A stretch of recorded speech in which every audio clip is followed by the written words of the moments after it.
The morning of February 8, 1855 began like any other winter day in the English country of Devon. Overnight snowfall had covered fields, roads, rooftops, and gardens in a smooth layer of untouched white. For the people living in the scattered villages across the country, it looked like another quiet winter morning. But within minutes of stepping outside, that peaceful silence turned into confusion. Across the fresh snow ran a trail of strange footprints unlike anything the villagers had ever seen. The prints were not human. They didn't resemble the paws of a dog, fox, or deer. Each mark looked remarkably similar to the split hoofs of a small horse or donkey, measuring roughly 4 inches in length. Even stranger was the spacing between them. Every footprint appeared almost perfectly aligned, as though whatever had made them had walked in a straight, deliberate line without ever changing direction. At first, no one thought much of it.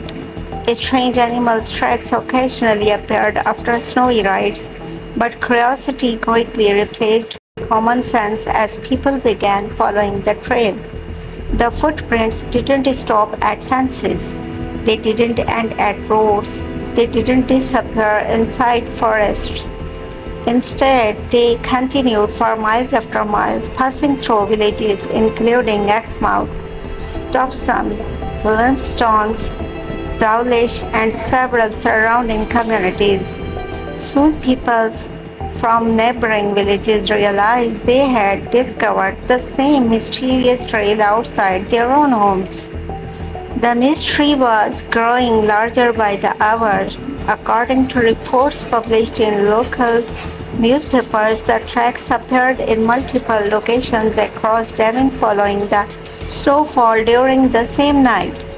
Some newspapers estimated that the trail extended for nearly 100 miles. Modern historians believe that distance was probably exaggerated. However, even if the actual trail covered only a fraction of that estimate, it would still represent one of the strangest unexplained incidents ever reported in Victorian England.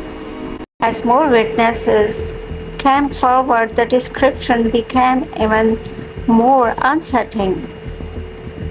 Several people claimed the footprints crossed high stone walls without leaving any marks, showing how the animals had climbed over them. Others insisted the trail continued across rooftops, passed through enclosed gardens with locked gates, crossed frozen streams, and even appeared on both sides of wide rivers. In some places, the trek suddenly stopped, only to begin again on the opposite side of an obstacle. If these reports were accurate, then no ordinary animals could have created them. By midday, the story had spread throughout Devon.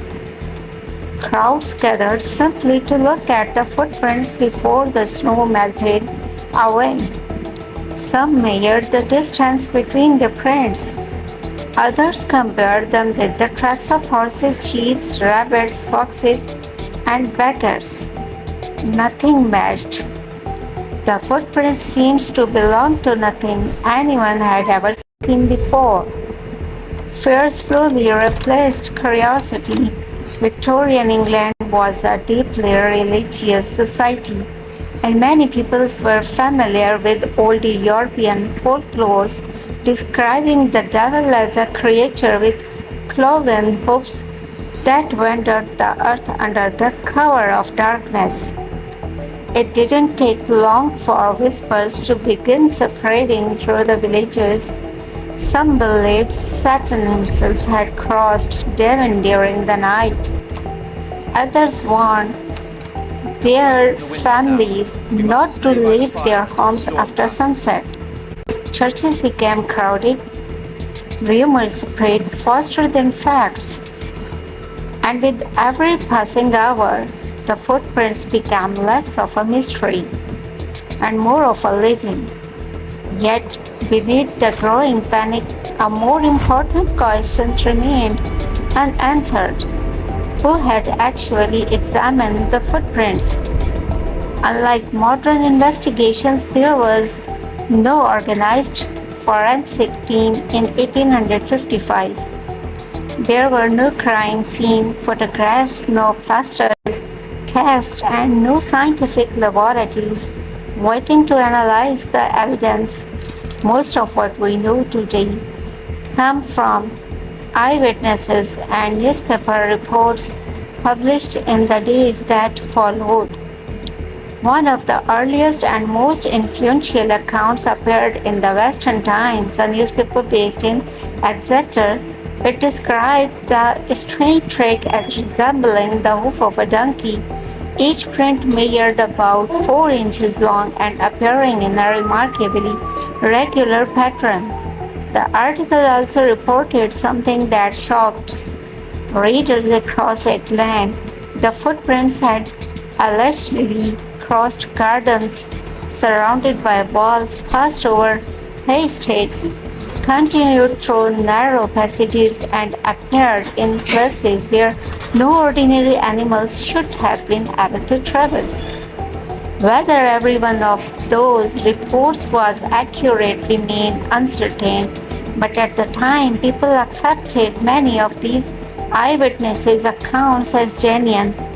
As the days passed, investigators, land mammals, and local residents tried to reconstruct the route. That proved almost impossible. Fresh snowfall covered some sections, sunlight melted others. Hundreds of curious visitors unknowingly walked over the original tracks, destroying valuable evidence before anyone realized how unusual the event might become.